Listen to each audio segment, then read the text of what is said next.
Yes दोस्तों, DNS के कारण एंड उसका क्या मैनेजमेंट है।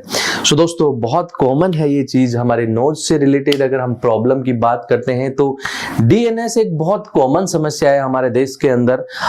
सो सबसे पहले दोस्तों ये हमें जानना होगा कि क्या है ये डीएनएस। बट दोस्तों, इस वीडियो में आगे बढ़ने से पहले दी गई बेल आइकॉन को प्रेस करना है एंड यूट्यूब चैनल को सब्सक्राइब करना ना भूलिए, जिससे लोग ऐसे अनेक वीडियोज का आपको घर बैठे दोस्तों नोटिफिकेशन मिलता रहेगा। बहुत इंफॉर्मेटिव एंड बहुत यूजफुल इंफॉर्मेशन है रिगार्डिंग द डीएनएस।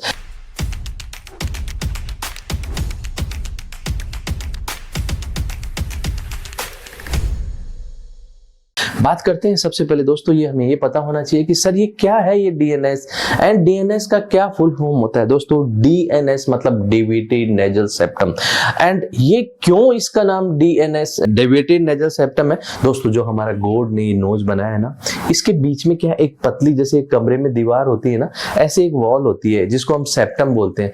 दोस्तों ये एग्जैक्ट हमारे बीच में होना चाहिए, जिससे दोनों तरफ हमारे नोज के अंदर इक्वल ब्रीदिंग हो एंड हमारे यहाँ पे नेजल वॉल होते हैं। जब ये पार्टीशन राइट साइड में या लेफ्ट साइड में या एक तरफ झुका हुआ है दोस्तों, तो उसको क्या है डेविएटेड नेजल सेप्टम बोलते हैं। समझ में आया। अब दोस्तों पेशेंट का सवाल होता है, डॉक्टर साहब इसका क्या कारण है, ये क्यों मेरे को ऐसा डीएनएस हुआ है। दोस्तों अगर कारण की बात करते हैं तो मोस्ट कॉमन जो इसका रीजन होता है, एक होता है ट्रॉमा। बचपन में जाने अनजाने में आप पलंग से गिर जाते हैं, आपको किसी की फाइटिंग हो गया, क्रिकेट बॉल की इंजरी हो गई, एक्सीडेंट हो गया, नंबर 1 ट्रॉमा। दूसरा दोस्तों बहुत बार क्या है डेवलपमेंटल भी होता है।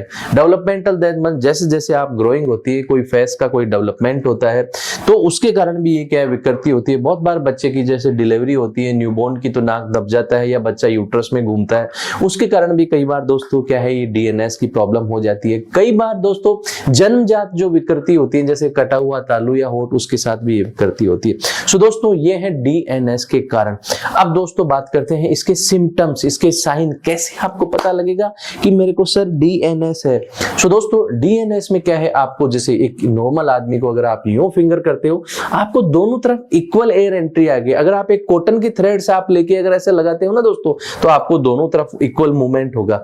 लेकिन दोस्तों अगर आपको क्या है कि डीएनएस है तो आपको एक से कम ब्रीदिंग आएगा, दूसरे नाक से ज्यादा ब्रीदिंग आएगा। एंड आप कैसे टेस्ट कर सकते हैं कि मेरे को सर डीएनएस है। अगर आपने यूं पुल किया अपने चीक को, आपको दोनों तरफ बराबर ब्रीदिंग आता है, इसका मतलब क्या है कि जिस एक तरफ पे आपको डीएनएस है। सो आपको इस टेस्ट से आप पता लगा सकते हैं।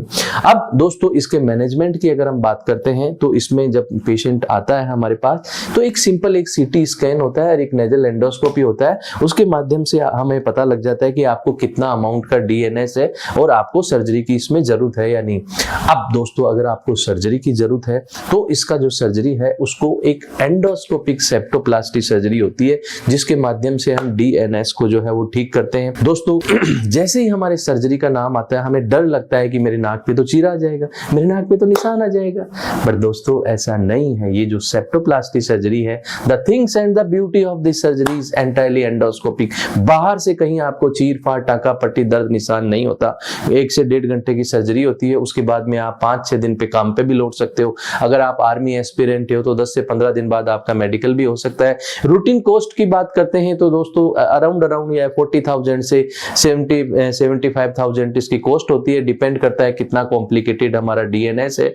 एंड आप अपना एक सक्सेसफुल डीएनएस सर्जरी के माध्यम से एक अच्छा सुखी ब्लॉकेज फ्री नोज आप पा सकते हैं। थैंक यू दोस्तों।